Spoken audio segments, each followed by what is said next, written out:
Welcome to Talent Hub Talk. I am Ben Duncan, and this is a place where prominent and inspirational figures from both the local ANZ and global Salesforce Ohana share their stories.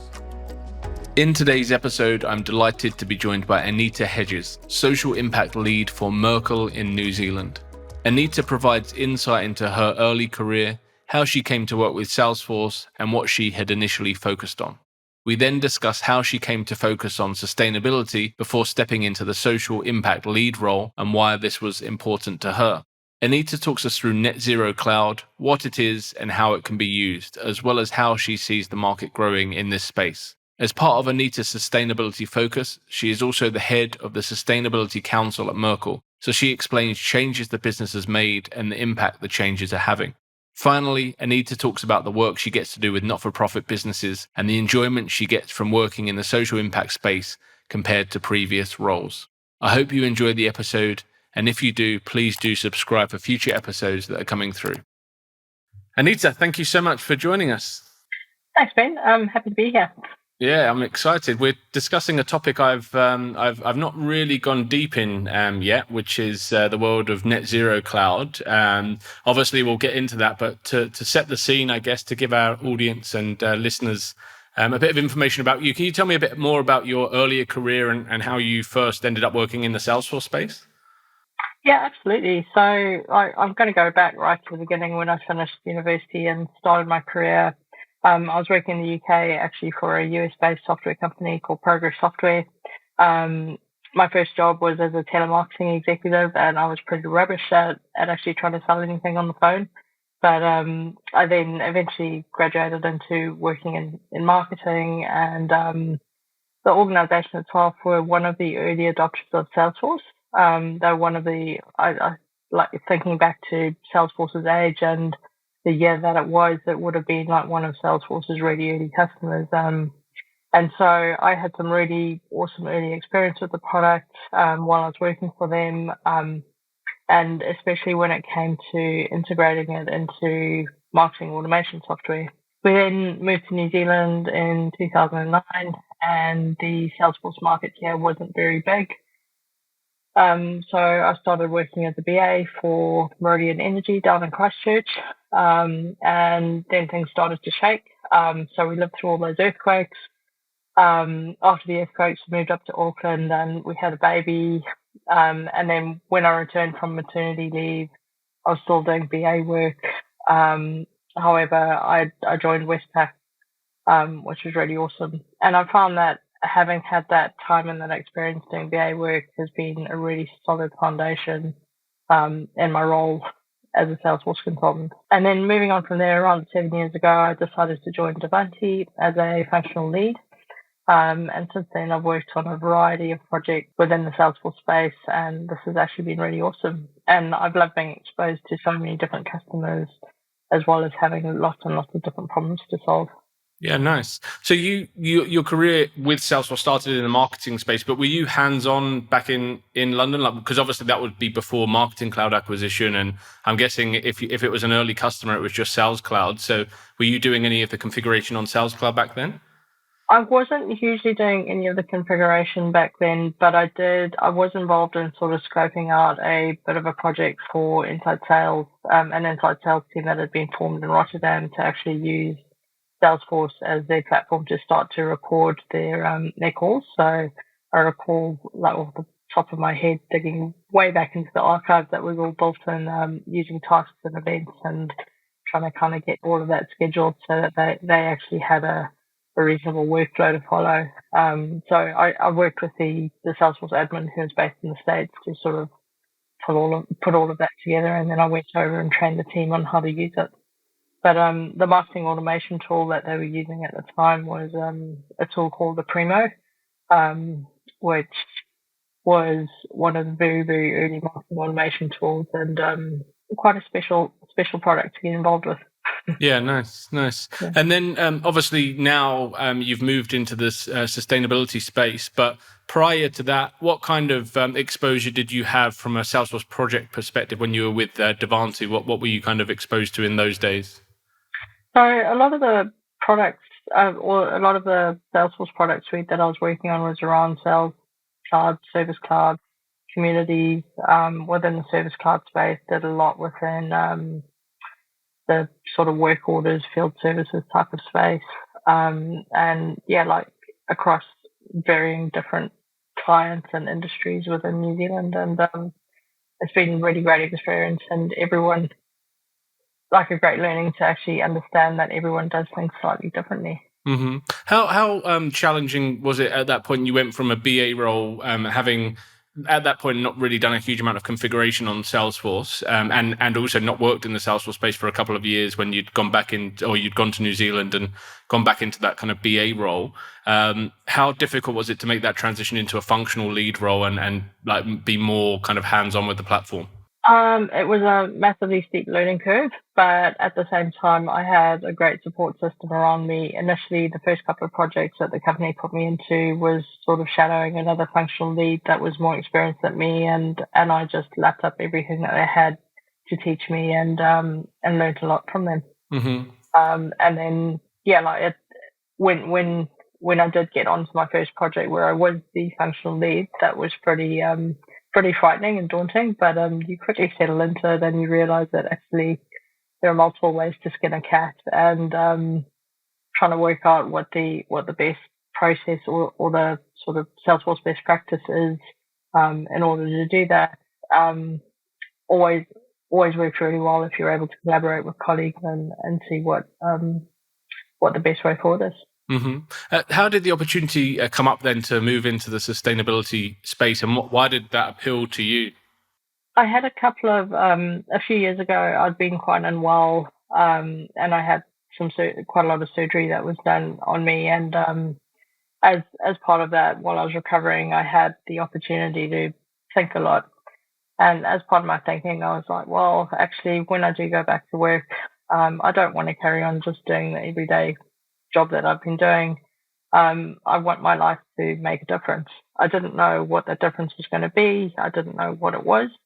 However, once I was back to full strength and back to work, I had my manager said to me, can you take a look at Sustainability Cloud?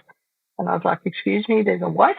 Because it was still very, very, very, very new at the time. And I then got stuck into it and looked at it. And the more that I got into it, the more that I learned about sustainability and the product, the more passionate about it I became. And I just, yeah, absolutely grabbed it with both hands. And I think that every business should be doing something about sustainability, as we've got limited time to limit climate change in order to save the species and the planet from the catastrophic events that are going to happen if we don't do anything about it. And you've obviously you're focusing on the Salesforce offering in this space, but more than that, you've also become the head of the sustainability council within Merkle. So what have you and the business done to find ways to make, I guess, the company and things you're doing more sustainable? Yeah, absolutely. So one of the first things when we first started out with the Sustainability Council was, well, we didn't know what we didn't know. And one of the great ways to actually understand where we were at was to measure where we were at. So one of the first things we did was we put in Sustainability Cloud, as it was called then, which was before it became Net Zero Cloud. And we did a little proof of concept on ourselves to say, well, actually, this is a great baseline to actually understand where our carbon footprint is. And then that helped us to identify the areas in which we needed to improve. So one of the key areas that we did identify at the time was that the energy use in one of our buildings was actually way up. So we dug into that further, and we realized that outside of office hours, everything was on 100%. So that led us to then implement some changes to all the lighting and the air conditioning, setting timers and sensors. And within that same time period, over time, we've seen a 34% reduction in our energy consumption, which is pretty huge. Yeah, wow. Some of the other initiatives that we've actioned have been implementing recycling of batteries within our offices and soft plastics. We partner with organizations like Reusables. Reusables are these really awesome circularly designed reusable bowls that people can take when they're heading out to go and grab lunch, and they bring it back to the office whilst reducing all that waste from packaging on their takeaway lunches. Another organisation that we partnered with is Meebo, and they're a really cool climate positive organisation that help our people get around in a cost effective and a climate positive way. But they've got cars that you can literally walk up to, unlock with your app, and jump into it, and it works out more cost effective than taking Ubers. And they're also a climate positive organisation, so they offset 120% of your trip, and they have a whole range of different types of vehicles, from fully electric to hybrid, and fully really fuel efficient and economical. Mm-hmm. Yeah, that's awesome that you've taken those steps. I think like the obvious one to me that jumps out is the lighting, right? Because I remember growing up in London, I'd occasionally drive through and see Canary Wharf in the evening, and you'd see like all of the lights are on, and that was just like accepted back then, right? But now I don't know. I've not been in London in a while. I'd hope that's different. But like the 34%, I think you mentioned, is the effect that you've had by making some quite simple changes. And if every company did that, that would make a significant impact in energy usage. Yeah, absolutely. And I think any little bit that we can do to make a difference, we have to do it, and we have to make those changes. 100%. So tell me, Net Zero Cloud. So obviously you said it started off as Sustainability Cloud. Now it's Net Zero Cloud. Can you you mentioned how you've been using it as a business, but what are some of the other features, functionality, and who is it for ultimately? So Net Zero Cloud, when it was relaunched, was essentially, let me just go back to a little bit of the history behind the two products. So Sustainability Cloud was built as a managed app that you would then install into your Salesforce implementation. And then back before Net Zero Cloud was launched, they decided that they were actually going to rebuild the whole Net Zero Cloud, but they built it as a tier one app within Salesforce, which means that Net Zero Cloud is as core to the platform as Sales Cloud and Service Cloud. So it's built with that core functionality in mind. Net Zero Cloud essentially is a tool that will help organizations to track and proactively manage their carbon footprint.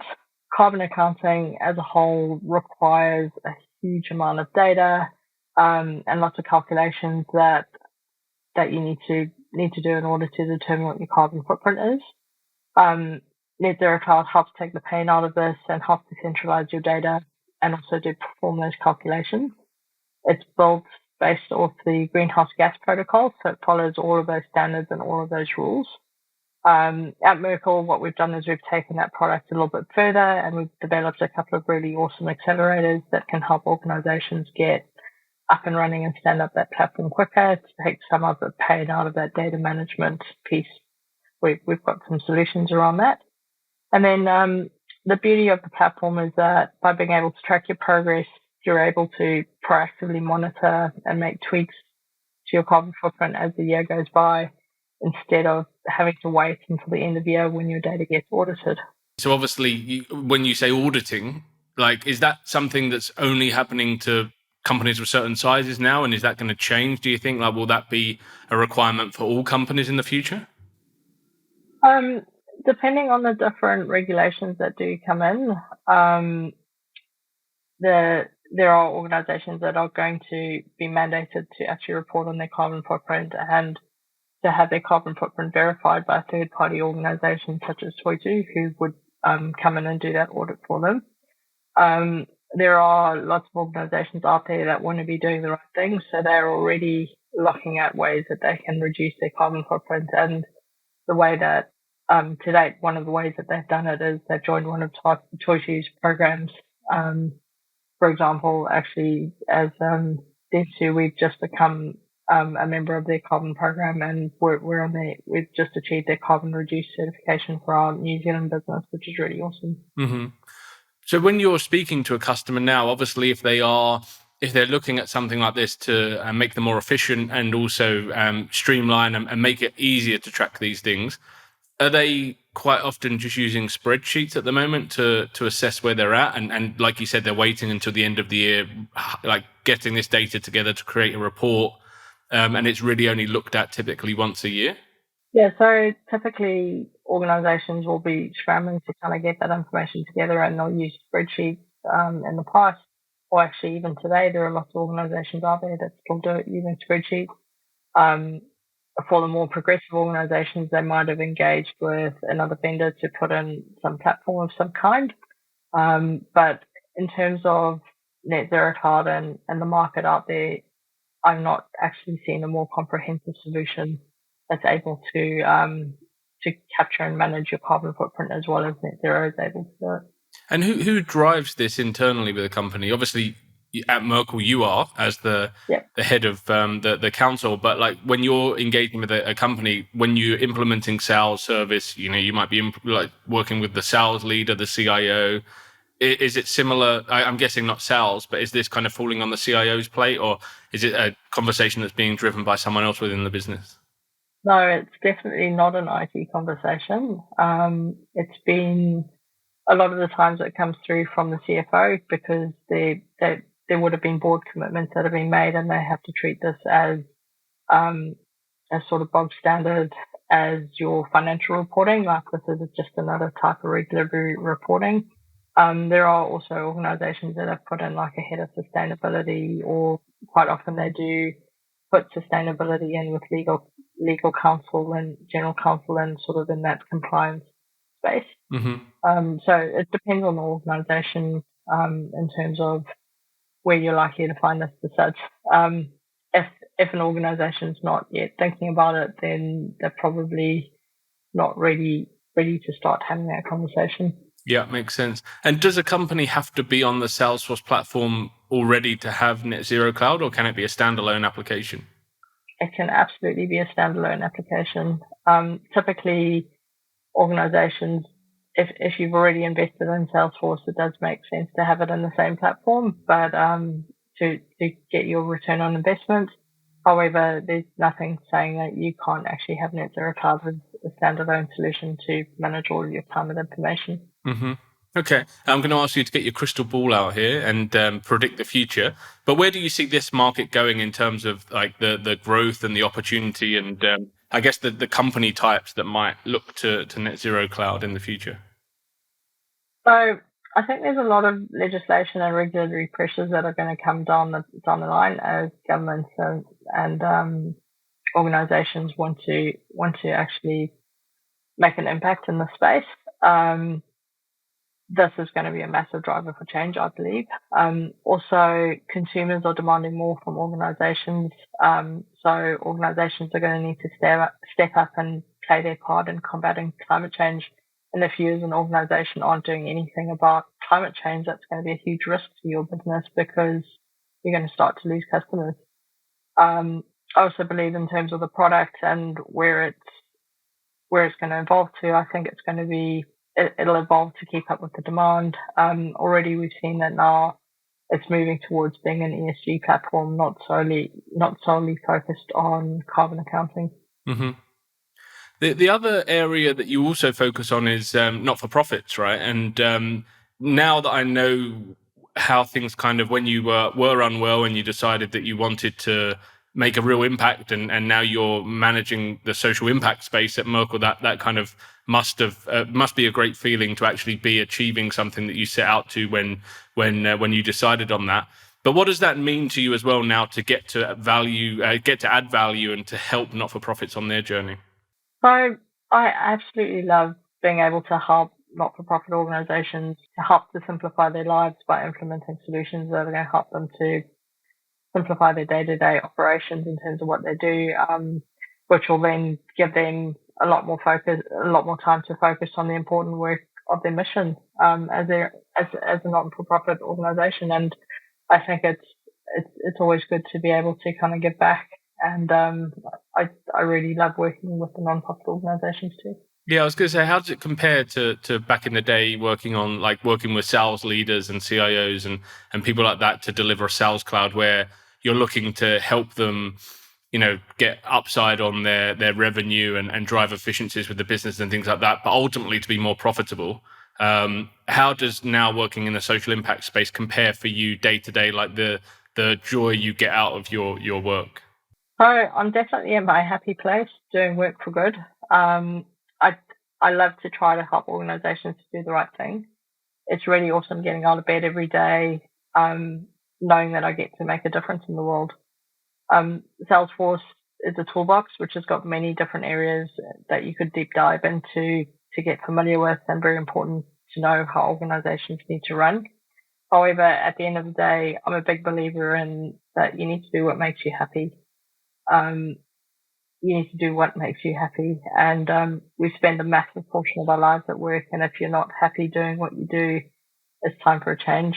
Life's way too short to not stand up and look out for yourself.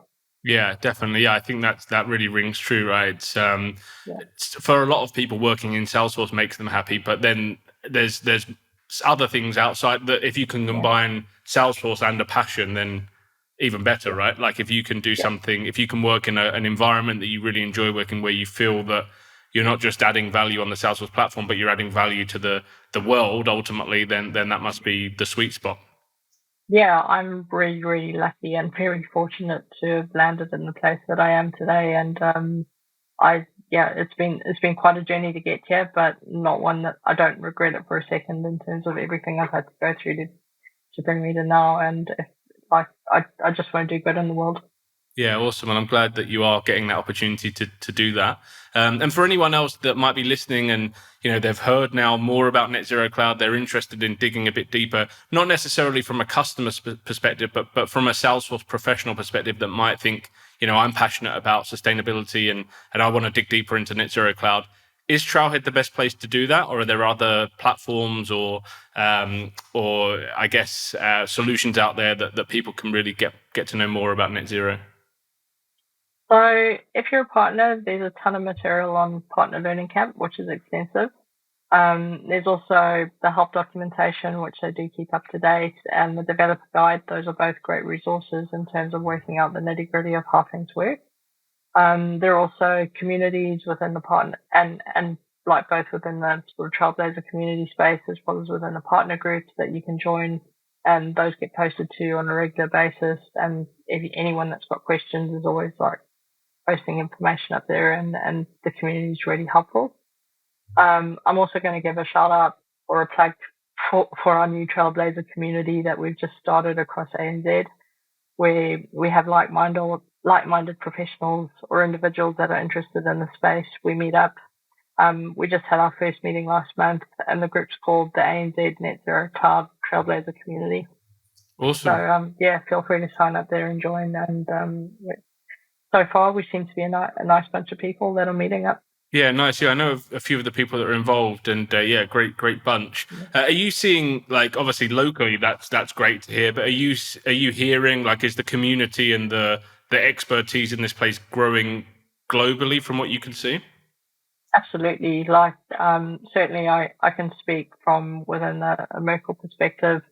A couple of months ago, we ran a global net zero cloud enablement session where we trained up consultants all across the world on net zero cloud, and they're all going for the accredited professional certifications at the moment. Yeah, amazing. That's great to see. Well, thank you so much. And aside from the Trailblazer group, if there's anyone that has any questions that wants to reach out to you directly, where's the best place to find you? Hit me up on LinkedIn. More than happy to connect with anyone that's interested in the space. Awesome. Well, thank you so much. I've really enjoyed the chat, and I now understand this space a lot more. So thank you very much. Awesome. Thanks for your time, Ben. Thank you. Thank you very much for listening. I hope you enjoyed the chat, and if you did, please make sure you have subscribed for future episodes that are coming through. I would also be very grateful if you would consider leaving a review on your chosen podcast platform, as 5-star reviews will help us to reach more Trailblazers from across the world. I look forward to sharing another episode with you soon, and thanks again.